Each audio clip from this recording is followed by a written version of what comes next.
101,70 FM ya. Seperti biasa kalau hari Jumat kita akan dapat informasi yang menarik, kolaborasi antara Radio Suara Kota dengan Rumah Sakit Umum Daerah Saleh Probolinggo. Nah, Mitra Suara Kota, hari ini kita kedatangan dokter cantik loh ya, dan seneng banget karena nanti bisa dapat informasi yang banyak tentang dunia kesehatan di klinik udara pagi ini. Baik Mitra Suara Kota, kita akan ngobrol pagi ini bersama Dr. Rahmania, SPJP VH, dokter spesialis jantung dan pembuluh darah. Udah cantik, ramah, dan menyenangkan. Pokoknya kita ngobrolnya nanti bisa dapat info banyak deh sama beliau ini ya. Boleh nanti tanya-tanya karena hari ini masuk salah satu momen yang spesial ya dokter ya. Ada hari peringatan Hari Hipertensi Sedunia. Nah, Mitra Suara Kota, langsung aja biar tahu suaranya Bu Dokter cantik ini, langsung bersama Dokter Nia saya sapa. Selamat pagi dokter. Ini gimana nih? Selamat pagi. Iya, udah. Oke. Oke. Siaran saya makanya bingung sama alatnya ini. Soalnya biasanya umumnya sama para pasien jantung nih kayaknya. Nah, iya. Oke, Dokter Nia mungkin akan mengawali jumpa kita pada pagi hari ini dengan menyapa pendengar Suara Kota terlebih dahulu, silakan. Selamat pagi menjelang siang warga kota Probolinggo. Perkenalkan, saya Dr. Rahmania. Yang belum kenal, saya kerjanya di RSUD Dr. Muhammad Saleh dan di Rumah Sakit Penolongan. Jadi biasanya yang sudah pasien di sana mungkin tahu dengan saya. Ya. Oke, iya udah tahu dong. Nggak apa namanya? Apalagi kalau ketemu aja udah langsung nggak saya sembuh gitu ya sama dokter Nia nih. Dokter, ngomong-ngomong hari ini kita mau cerita tentang peringatan Hari Hipertensi Sedunia. Sekilas sih boleh tahu para penderita hipertensi ini dari waktu ke waktu semakin banyak berarti dokter ya? Banyak. Semakin meningkat ya, sebenarnya dari dulu memang angka penderita hipertensi itu tinggi ya. Jadi dia harusnya bahkan ada yang bilang nomor 1 menyebabkan kematian ya, berdasarkan riset data itu. Jadi angkanya memang selalu tinggi, dan sekarang yang lebih mengkhawatirkan itu karena range penderitanya sekarang justru semakin muda. Jadi kalau dulu orang taunya sakit darah tinggi itu ya, tinggi itu kan ya sakitnya orang kalau sudah mulai usia ini 40 ke atas ya, 50 ya sudah mulai lanjut itu sakitnya darah tinggi, kencing manis gitu ya. Tapi sekarang malah justru banyak perempuan dan laki-laki yang justru dengan hipertensi itu didapatkan pada usia dekade 20-30. Oh, justru lebih dari itu ya dokter ya. Usia produktif juga banyak. Nah, mungkin akan diceritakan secara detail ya dokter Nia. Sebenarnya sih hipertensi itu kayak apa sih dok? Kenapa tiba-tiba kita itu bisa jadi kena hipertensi, kan jadi pada penasaran juga ini ya. Nomor 1 kayaknya dokter ya. Iya. Jadi sebenarnya kalau hipertensi itu sebenarnya penyebabnya bermacam-macam ya. Jadi ada penyebab yang ya sudah itu tidak bisa kita rubah. Memang ada faktor genetik. Ya, kemudian usia, kemudian gender itu istilahnya faktor resiko untuk akan terjadi hipertensi di kemudian hari gitu. Jadi ya memang itu susah dirubah apalagi genetik ya. Tapi ini lebih ke penyakit karena lifestyle kalau menurut saya ya. Jadi hipertensi itu kan tensi biasanya naik lebih dari 140 ya. Dan itu menetap. Jadi setelah kita evaluasi secara bertahap itu sama. Jadi kalau cuma sekali aja masih belum bisa kita bilang hipertensi.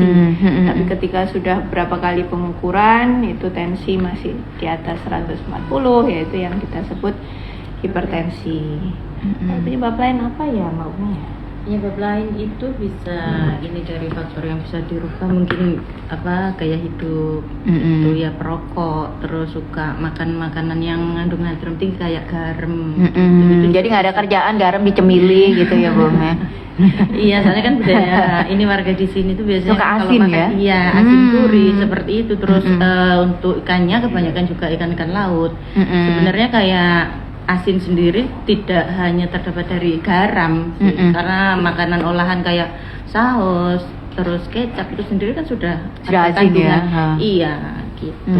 Jadi kadang ada orang yang bilang gini, loh, saya sudah ini dokter nggak makan asin-asin, tapi masih tetap ini tensinya tinggi, ya karena yang lain itu tadi, terus stres juga bisa jadi pemicu, kurang aktivitas, mungkin orang olahraga juga bisa. Seperti itu. Jadi ngurangi punya temennya ya dokter ya. nggak sudah ngurangi yang asin-asin tapi masih ngurangi punya temennya nih ya. Kue yang ada di biasa kan kalau tadi sempat dikatakan untuk yang kategori rawan penderita hipertensi ini biasanya orang-orang yang agak obesitas itu ya dokter ya, agak gemuk gitu. Tapi nggak juga, yang kurus pun ada yang 220 loh dokter. Oh iya bisa. Iya, ini kenapa ya dok kok bisa sampai 220, kan bahaya. Ini kalau voltase tinggi banget nih kan ya. Kayaknya ada pengalaman ini. Iya. Jadi memang ada hipertensi, ada yang hipertensi, kita tahu hipertensi primer ya, itu yang tadi penyebabnya itu lifestyle biasanya. Tapi ada juga hipertensi sekunder. Nah, ini yang masih belum bisa kita kita periksa dan kita pastikan secara lebih dalam ya. Jadi maksudnya secondary hypertension ini, hipertensinya ini karena penyakit yang lain. Itu macam-macam bisa ya, yang paling sering memang ginjal. Jadi kalau ada masalah ginjal biasanya tensinya tinggi. Nah, itu kan ginjal kan juga seperti itu ya. Jadi kelainan ginjal sekarang kan juga semakin banyak yang usia muda. Nah, kalau misalnya kita dapat pasien dengan tensi tinggi, itu kita pasti cek ginjalnya bagaimana. Nah, itu bisa dengan pemeriksaan darah atau pemeriksaan USG kalau perlu. Karena memang ginjal itu yang memonitor, istilahnya yang mengontrol tekanan darah dalam tubuh. Jadi dia alat kontrolnya itu lewat ginjal. Salah satunya ya, selain otak. Jadi kalau misalnya ada masalah di ginjal, tensinya biasanya naik. Nah, itu yang kita sering dapat pasien usia muda dengan kelainan ginjal, tensinya tinggi. Tapi ada juga kelainan-kelainan lain, penyakit lain yang menyebabkan tensi tinggi. Biasanya itu penyakit tumor, itu juga ada ya, tumor pada kelenjar, dan itu yang menyebabkan gangguan hormon biasanya itu terus nanti menyebabkan tensinya juga tinggi. Nah, itu bisa juga didapat pada usia muda. Intinya kalau misalnya tensi itu sudah tinggi, setinggi maksudnya sampai 220 ya, kita harus periksa ya, harus cari penyebabnya itu apa. Iya, dokter, cirinya orang hipertensi ini kayak apa sih dok? Tapi yang paling umum biasa kalau orang pusing mesti kepikirannya, oh cocok darahku munggah, kayak gitu ya dok. Tensiku dukur, biasanya gitu dokter. Kalau secara umum seperti apa ciri-ciri dari hipertensi itu sendiri dokter? Iya, apa ya? Yang paling gampang diketahui apa dok? Iya. Kebanyakan itu tidak bergejala memang. Jadi ya kalau naiknya misalnya masih cuma 140, mungkin 150, kebanyakan orang itu kan kita tuh kadang ya sakit nggak dirasa kayak gitu ya, menyepelekan ya dokter ya. Iya, pusing dianggap capek atau apa. Itu ya memang kebanyakan keluhannya pusing, lemes, terus kadang mungkin berdebar. Karena seringnya kalau tensi naik itu denyut jantung juga ikut naik. Jadi rasanya kayak ngeredek. Nah, kalau sudah ngeredek terus, tensinya agak tinggi terus, biasanya mulai kayak ampek atau sesek. Nah, jadi keluhannya biasanya seputar itu kalau tensi tinggi. Kalau misalkan sudah merasakan gejala-gejala yang seperti dokter sampaikan tadi, sebaiknya memang langsung ke klinik terdekat ya dok ya, ke puskesmas terdekat bisa tahu. Terus efeknya gimana dokter? Kadang kan kita dengar gara-gara hipertensi jadi pembuluh darahnya bisa pecah. Nah ini bayangannya kan udah menakutkan seperti itu. Prosesnya sampai dikatakan seperti itu dan bisa berefek sampai dengan meninggal dunia itu kadang-kadang kan juga bikin takut ya dok ya. Sehingga kita juga harus benar-benar care dengan urusan hipertensi ini tadi ya. Bisa disampaikan nih dok. Jadi hipertensi itu yang menakutkan itu mungkin karena dia itu komplikasinya ke organ yang lain. Jadi kalau hipertensi saja ya mungkin dia cuma kadang malah nggak ada keluhan ya pasiennya. Tapi kalau jangka waktu lama hipertensi itu efek samping hampir.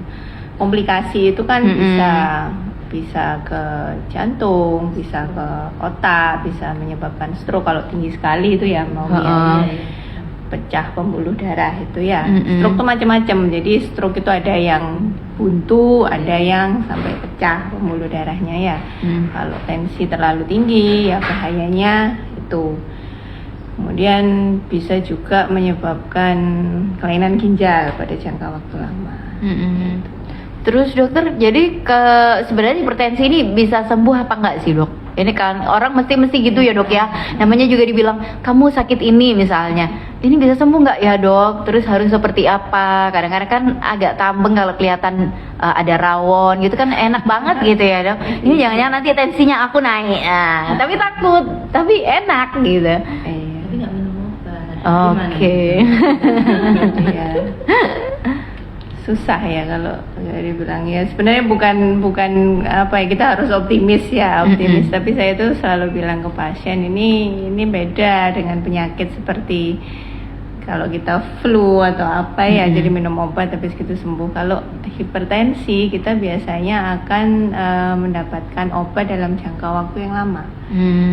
Jadi kalau sudah terkontrol dengan pakai obat ya biasanya obat itu harus terus dikonsumsi. Nah gimana supaya kita mau ngurangi obat itu? Kalau mau ngurangi obat ya karena ini kan karena lifestyle ya. Jadi ya memang lifestyle-nya harus yang benar-benar berubah dan harus benar-benar bersih. Jadi kayak aktivitas fisiknya harus ada, terus berat badan itu harus turun, makan itu terutama yang harus dijaga. Nah kalau rawan itu memang susah itu ya.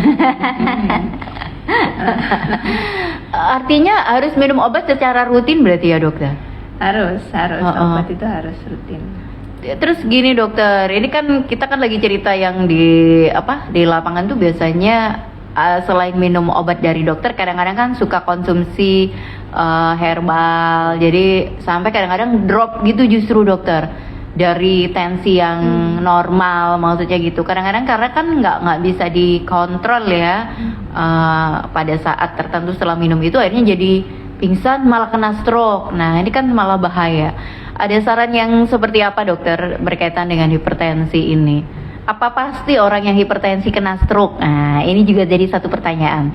Enggak juga ya, tapi harus tetap kita waspada. Ya kalau misalnya hipertensi minum obat rutin, kontrol tekanan darahnya bagus, terus jangan lupa kayak faktor risiko yang lain juga harus bagus, gula, kolesterol gitu ya, terus berat badan gitu misalnya itu. Kalau semuanya bagus, ya insya Allah pasien ini bisa aktivitas seperti normal, cukup dengan dia konsumsi obat gitu ya. Nah ada beberapa orang yang kayak gimana kalau saya nggak minum obat, saya minum herbal. Itu saya nggak. Kalau herbal ini soalnya macam-macam ya. Jadi herbal ini kan ada yang maksudnya murni benar-benar dia herbal apa ya mbak, buat menurunkan tekanan darah itu apa? Seledri, belimbing hulu ya. Seledri terus belimbing itu ya. Itu bisa membantu memang. Kalau saya bisa membantu, tapi ya tetap harus dikontrol. Karena kalau cenderung tinggi sekali tetap harus butuh bantuan obat gitu ya. Kalau misalnya mau menghindari komplikasinya itu tadi ya. Terus kalau tadi dokter efeknya kalau bisa sampai stroke itu di mananya ya dok? Maksudnya hipertensi ini sambungannya apa sih sama stroke ini dokter? Oh hipertensi bisa itu sampai kena stroke gitu loh dokter maksudnya. Iya, jadi sama. Jadi ini kan kayak ini kan penyakit pada pembuluh darah sebenarnya ya. Jadi hipertensi, terus diabetes dan kolesterol itu kan biasanya yang sering yang kita diminta untuk mengontrol itu sebenarnya efeknya ke pembuluh darah. Jadi kalau di pembuluh darah dia tuh membuat kualitas pembuluh darah itu jadi tidak bagus. Jadi ibarat kalau selang itu mungkin kayak selang itu jadinya ya terkikis tadi tebal ya. Kalau kaku dan tebal, terus kemudian dia itu jadi tidak jadi gampang istilahnya terbentuk plak di situ. Ya, jadi kalau misalnya kita tuh makan konsumsinya kolesterolnya tinggi, lemaknya tinggi, jadi itu akhirnya rawan nempel di pembuluh darah itu tadi. Jadi sebenarnya kayak selang yang tekanannya tinggi itu jadi kayak ada luka di permukaannya itu. Nah, luka di permukaan itu yang bikin dia tuh rawan ditempeli itu tadi, menyebabkan terbentuknya plak. Jadi hipertensi bisa menyebabkan plak pada pembuluh darah. Nah, pembuluh darah itu sebenarnya tidak cuma jantung, di otak juga bisa. Jadi salah satu faktor resiko kalau misalnya stroke yang penyumbatan juga ya itu juga salah satunya juga tensi. Tensi harus bagus, harus dikontrol. Nah, itu yang penyumbatan ya Mbak ya. Terus kalau misalnya yang terlalu tinggi tadi yang bisa menyebabkan pecah pembuluh darah itu. Karena makin lama makin sempit pembuluh darahnya, dilewati tensi dengan begitu tingginya, itu di jalan yang sempit akhirnya tidak kuat menahan tekanan itu. Akhirnya yang tadi dibilang pecah itu tadi. Oke. Pendarahan di otak. Ini ada satu pertanyaan lagi dokter yang menanyakan, dokter kenapa ya kalau orang hamil itu nggak boleh hipertensi katanya gitu. Harus benar-benar dijaga berarti ya dokter ya, nggak boleh hipertensi berarti. Ini sebenarnya walaupun kewenangannya dokter spesialis kandungan, tapi masih ada hubungannya sama hipertensinya, mungkin makanya jadi tanya nih dokter. Iya. Sebenarnya harusnya ke dokter kandungan. Iya, jadi tensi yang tinggi itu nanti pastinya akan resiko kalau seiring orang hamil itu kan kayak beban, biasanya terjadi peningkatan volume darah. Jadi istilahnya volume darah itu meningkat signifikan, meningkatnya bisa sampai 2-3 kali lipat ya. Jadi istilahnya volume darah sudah meningkat, kalau diimbangi dengan tekanan darah yang meningkat itu istilahnya membebani jantungnya. Karena jantung itu kan fungsinya sebagai pompa. Jadi dia sudah ditambahin, kalau kayak pompa air itu ditambahin cairannya, terus tekanannya misalnya di pembuluh darahnya, di selangnya itu juga tinggi. Jadi akhirnya jantung itu bisa jatuh dalam kondisi dia gagal jantung. Berat bebannya ya dokter. Karena bebannya berat. Dan kalau kan tentu efek juga ke bayi ya. Jadi kan karena ke pembuluh darah ya, jadi istilahnya kalau tekanan tinggi itu juga untuk pembuluh darah, karena nanti kan menyalurkan makanan dan nutrisi oksigen untuk bayi itu kan juga lewat pembuluh darah. Jadi istilahnya untuk tumbuh kembang janinnya itu tidak baik. Iya, aduh dokter ini lengkap ya rasanya diceritain. Kenapa sih kita itu tensinya harus tetap terjaga begitu ya dokter ya, supaya nggak hipertensi itu tadi. Nah dokter kalau boleh tahu, hipertensi ini kayaknya sudah akrab di telinga masyarakat, tapi malah tambah semakin banyak yang menderita hipertensi. Kadang mereka berpikirnya bahwa ketika dokter mengatakan ini tensinya tinggi banget, hipertensi ini, oh gampang dokter, nanti tinggal minum obat. Nah, jadi kadang-kadang begitu ya dokter. Gampang kan sama dokter dikasih obat, nggak apa-apa deh saya makan yang kambing guling nggak apa-apa, nanti kan minum obat. Jadi kadang-kadang begitu. Sebenarnya yang benar itu yang bagaimana dokter? Walaupun apakah berdampak ketika dia mengkonsumsi makanan yang lemak tinggi, yang rawan bagi penderita hipertensi, dengan langsung minum obat ini apakah bisa langsung normal seperti itu dokter? Ya enggak ya, itu istilahnya itu kayak apa ya, cara cepatnya, cara gampangnya ya. Kalau misalnya masih pengen makan enak ya kita harus minum obat. Ya iya, tapi itu tidak menurunkan apa ya, faktor resiko untuk terjadi komplikasi kan. Intinya kalau misalnya yang kita takutkan kalau hipertensi itu kan ya komplikasinya ke jantung, ke otak, ke ginjal. Nah itu kalau memang kita mau supaya nantinya saat kedepannya itu tidak jatuh dalam kondisi apa ya, gagal jantung dan lain-lain, itu kan ya berarti harus dirubah memang lifestyle-nya. Jadi ya memang kalau misalnya mau makan enak, pasien kadang saya kalau pengen makan soto atau rawon atau gimana ya Bapak minum obat, memang benar, memang harus minum obat, cuma tidak bisa pola makan atau lifestyle seperti itu terus-terusan. Ya, kalau sesekali kepingin mungkin boleh ya dokter ya, nggak dilarang kalau sama dokter nih. Semua nanti kasihan. Tapi kan ini dokter, selama ini tuh kebanyakan pasien karena merasa masih muda mungkin kali ya usianya. Iya, jadi kalau misalnya habis dilakukan perawatan gitu ya 1 kali, merasa dirinya tuh sudah sembuh. Menganggap dengan hipertensi awalnya gitu ya, menganggap sudah sembuh. Akhirnya ya kembali lagi gaya hidupnya. Oh ya, saya tuh masih muda.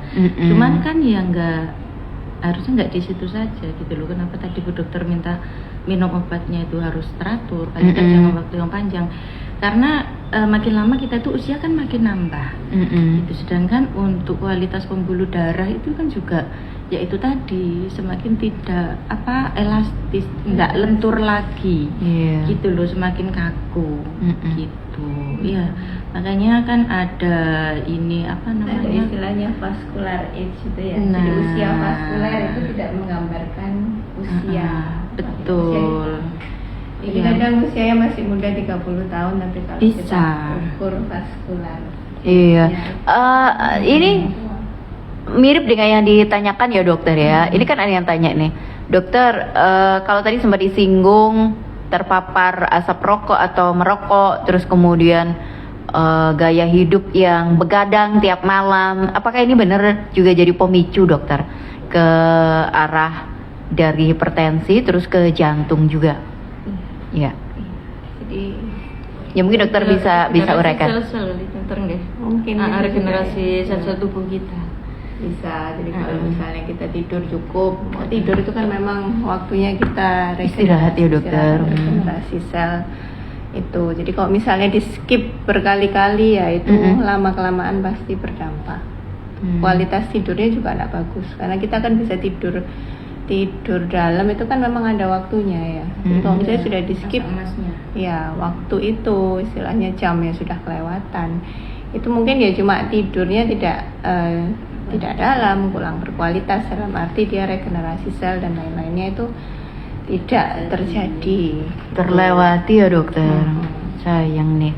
Memang sudah dari sejak berapa tahun terakhir ya, udah lama ini, maksudnya strategi untuk kita mengontrol tekanan darah itu memang mengelola stres itu, stresor itu. Jadi memang bukan cuma obat, jadi memang lifestyle-nya selain dari merokok, kurangi berat badan ya. Jadi lingkar perut itu memang berpengaruh. Kemudian yaitu kelola stres.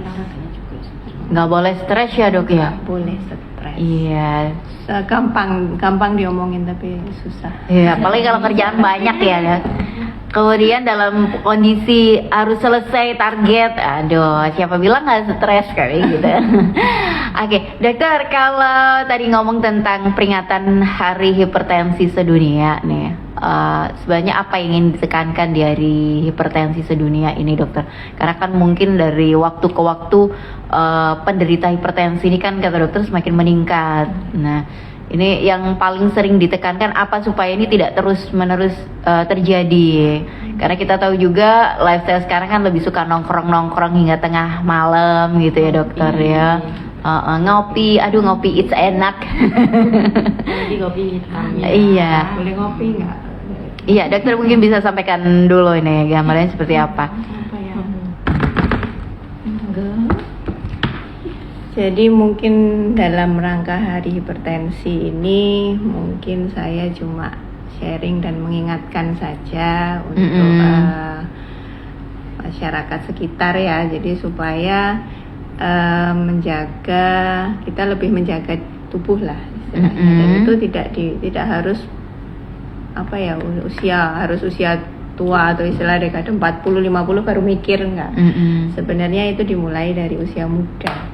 Jadi lifestyle itu harus dimulai dari usia muda. Jadi bukan eranya lagi sekarang itu penyakit itu diobati dengan obat sebenarnya, tapi semua itu berawal dari dicegah dulu dari lifestyle kita, apa yang kita makan, terus olahraga. Jadi aktivitas fisik itu harus sudah jadi budaya lah di masyarakat. Jadi mungkin lebih ditekankan lebih banyak anak-anak muda yang dia itu istilahnya difasilitasi mungkin ya Mbak ya. Jadi supaya mereka itu aktif bergerak dari sejak usia muda. Karena nanti kalau di usia muda sudah lifestyle-nya nggak bagus, berarti pasti dampaknya semakin parah di usia tua ya dokter. Jadi kan kayak nabung gitu ya. Nabung nantinya mau jadi apa gitu. Kalau misalnya dari muda sudah makannya nggak karuan, terus makanan instan itu ya, terus merokok ya, itu mungkin nanti kalau masih muda masih nggak kerasa, tapi nanti mulai saat usia menginjak 40-an itu mulai bermunculan keluhannya itu biasa gitu. Aduh, teman saya nih usia 30 aja kemarin langsung kena serangan jantung gara-gara hipertensi juga dokter. Iya. Karena jarang tidur, suka begadang sampai jam 2 pagi nih. Jadi emang beneran ya dokter ya.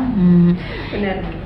Oke, kita break dulu ya Mas dan pendengar Suara Kota, kita break dulu. Nanti setelah jeda komposisi lagu berikut ini, nanti boleh kita tambahkan lagi yang mau tanya sama dokter, boleh. Karena beliau ini kan dokter spesialis jantung dan pembuluh darah. Yang ada kaitannya sama jantung dan pembuluh darah, boleh ditanyakan nggak apa-apa. Dokter cantik yang baik hati pasti akan menjawabnya ya.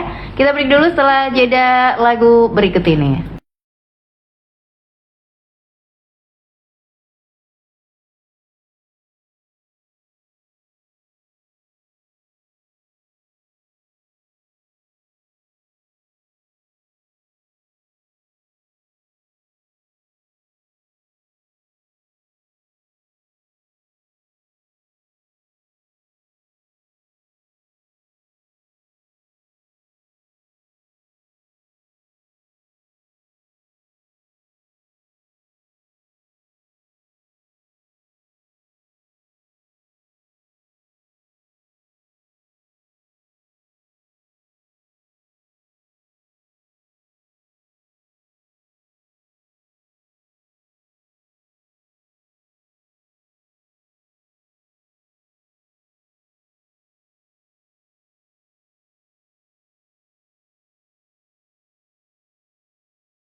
Di program Klinik Udara bersama Radio Suara Kota Probolinggo FM, kerja bareng dengan Rumah Sakit Umum Daerah Saleh Probolinggo.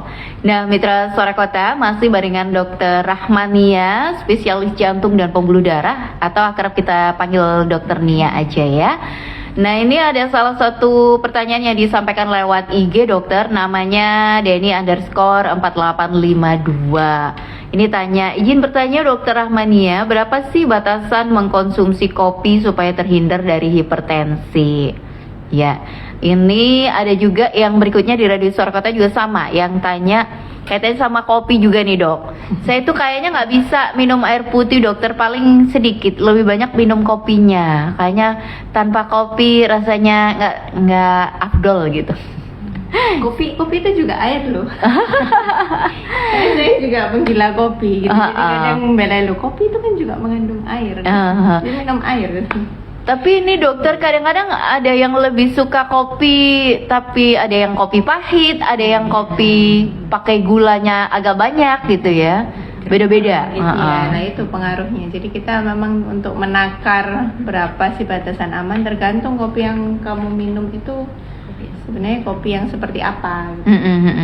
Kalau misalnya kopi itu kan mungkin kafeinnya ya, jadi yang istilahnya mungkin berbahaya gitu. Jadi kalau misalnya minum kopi yang non kafein, ya mungkin relatif lebih aman gitu, jadi nggak apa-apa.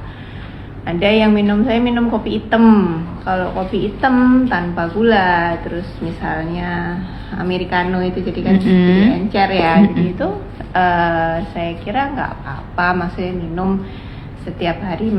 Berapa sih, masa lebih dari 2 cangkir, 2 gelas gitu. Iya, masa 1 liter. Nah, kalau minumnya beda lagi, kalau minumnya kayak latte, cappuccino atau latte itu justru mungkin lebih banyak creamernya, susunya. Manis kadang juga ya dokter. Manis pula. Nah itu mungkin yang lebih berbahaya. Jadi amannya kadang kalau misalnya pasien itu sudah ada tensinya tinggi, biasanya dibatasin kalau mau 1 cangkir kecil encer, dan itu kopi hitam. Nggak pakai gula dokter ya? Nggak pakai gula, nggak pakai susu. Nggak pakai apa-apa.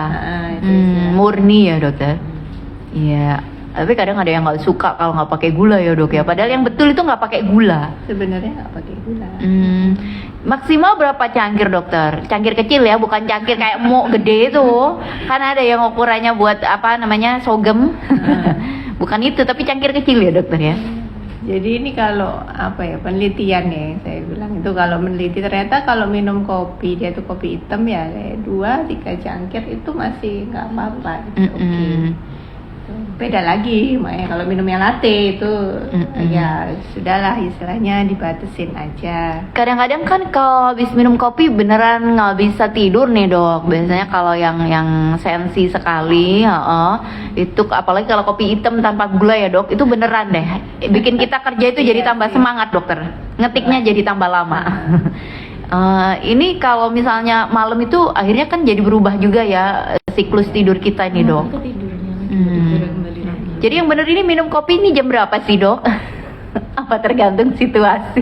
Iya, pagi aja lebih baik mungkin. Pagi atau sore sebenarnya boleh, cuma terbatas ya, dibatasi. Jangan lupa kalau pagi itu saatnya tensi biasanya naik. Jadi kalau kapan sih tensi tinggi itu memang ada waktunya, jadi ada polanya. Jadi tensi itu akan cenderung tinggi di pagi hari. Jadi kadang banyak orang yang serangan atau stroke atau apa itu justru ada pagi hari. Memang tensi lagi tinggi ya dok.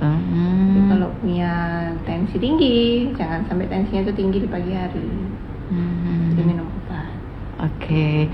Terus kemudian dokter, kalau dari pengalaman dokter nih ya, dalam menangani pasien hipertensi, ini kan karena dibilang nggak bisa sembuh tapi harus minum obat secara rutin.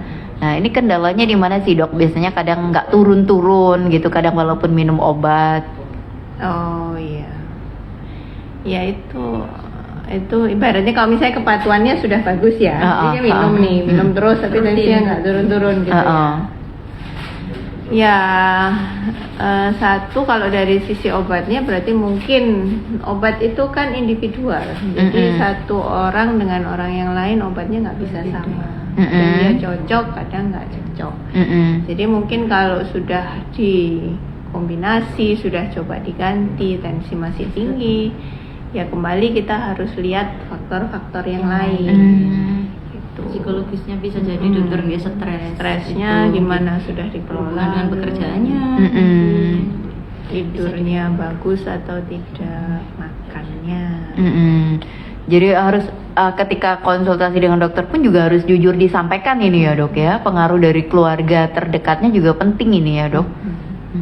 Wah, ini ternyata hipertensi ini apa ya, bisa dikatakan familiar banget dan banyak penderitanya, tapi juga susah untuk dikendalikan juga ya dokter. Jadi sepertinya ya udahlah nanti kita ke dokter aja. Kadang begitu kan, karena merasa bahwa daripada saya harus stres memikirkan nggak boleh makan ini itu, jadi akhirnya mereka agak melakukan pelanggaran itu tadi ya. Terus dokter, solusinya gimana ketika pasien ini sudah melakukan terapi bermacam-macam, terus kemudian tensinya sudah masih tetap di angka itu yang sama, apa yang harus dilakukan nih dokter? Ya, dari sisi medis yang faktor lain harus dicoba dilihat ya. Jadi mungkin gulanya kah tinggi, karena kalau ternyata punya diabetes ya, atau kolesterolnya tinggi, itu ternyata pengaruh gitu. Nggak turun-turun tensinya, ternyata gulanya tinggi gitu. Nah, kalau dari sisi yang non medisnya yaitu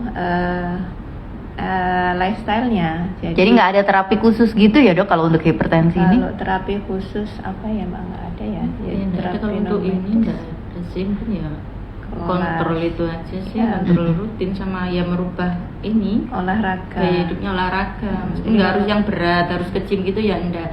Dengan berjalan kaki, mungkin berenang ataupun bersepeda itu sudah sangat membantu. Iya. Oke, nggak harus. Yang penting bergerak ya dokter ya. Bergerak, iya. Bukan lamanya, tapi ini rutinnya setiap hari, kontinunya setiap hari dilakukan. Iya, baik. Ini sudah disampaikan ya ke dokter Nia. Berikutnya dokter, hipertensi yang kok bisa sampai dengan kata Mbak Yuli tadi 220 itu emang ada beneran dokter? Loh, ada, ini teman saya yang kena 220 itu.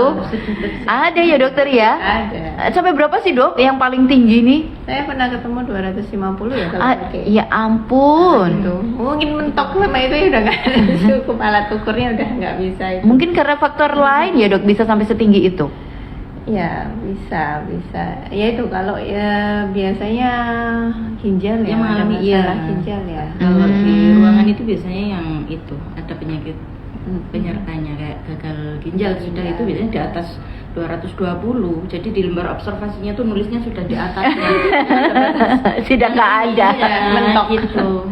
Datang tuh udah dalam kondisi dengan tensi yang segitu. Yang bawah juga tinggi sekali.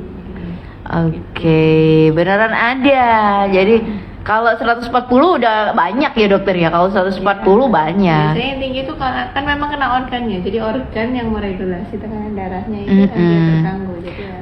Kalau yang normal kalau untuk usia 40 berapa sih dokter? Usia 40. Kalau patokan kita itu sebenarnya serendah mungkin. Jadi ya 100 di bawah 130. Iya. Kita naikkan targetnya tuh kalau sudah usia mungkin 60-70 tahun itu ya. Jadi ya mungkin oke lah di atas 130-140 itu targetnya ya beneran. Jadi yang diharapkan tuh benar-benar turun di bawah 140. Yang bagus berarti di bawah itu ya dokter ya. 110-120 bagus berarti ya dokter ya. 110-120. Iya, ini juga sama dokter, benarkah efek dari kita sering donor darah itu akhirnya tensi jadi tetap terjaga, nggak pernah sampai tinggi? Iya. Pernah donor darah kayak gini.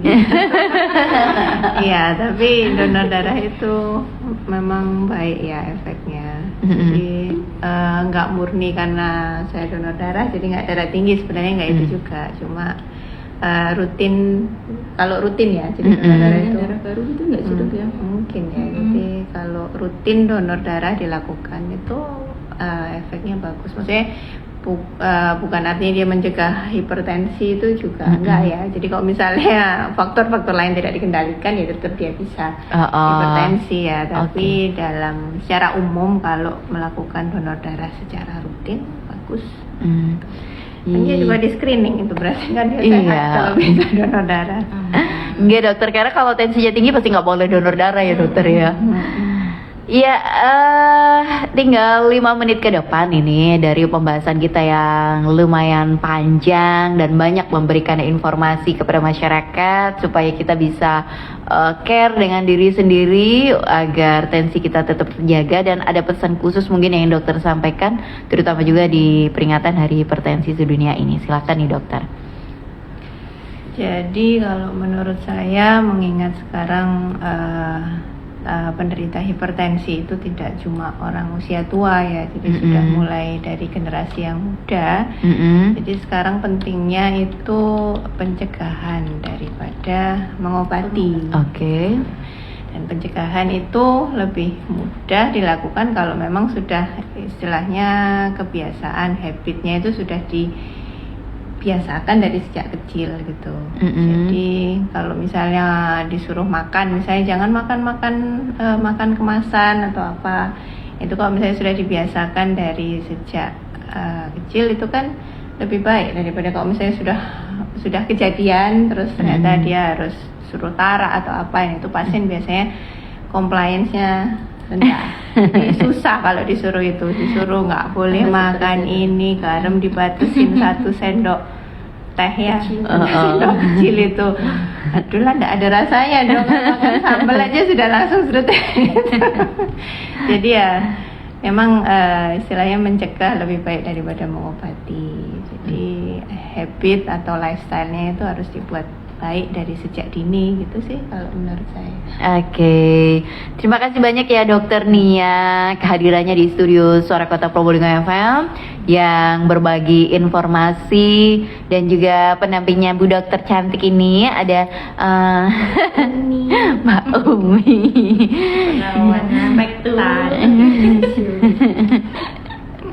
Nah, kalau pengen ketemu dokter ini berarti di Poli Jantung ya? Iya, di Poli Jantung. Ketemu lagi kalau Nggak usah, maksudnya wawancara aja dokter. Iya, jadi kalau misalkan hari ini kita nggak bisa ngobrol lebih banyak karena waktu yang terbatas. Kalau misalnya pengen konsultasi dengan dokter Rahmania, pengen tanya lebih lanjut, bisa pada saat datang ke Poli Jantung ya, di RSUD DR Saleh Probolinggo, dan juga di Rumah Sakit Wonolangan. Terima kasih ya Dokter Rahmania, spesialis jantung dan pembuluh darah, untuk informasinya. Selamat beraktivitas, sehat selalu juga dengan Mbak Umi. Sekaligus menutup jumpa kita di program Klinik Udara edisi hari ini, hari Jumat 16 Mei 2025. Saya di Suara Kota pamit dari ruang dengar Anda. Terima kasih kebersamaannya. Saya akhiri, wassalamualaikum warahmatullahi wabarakatuh.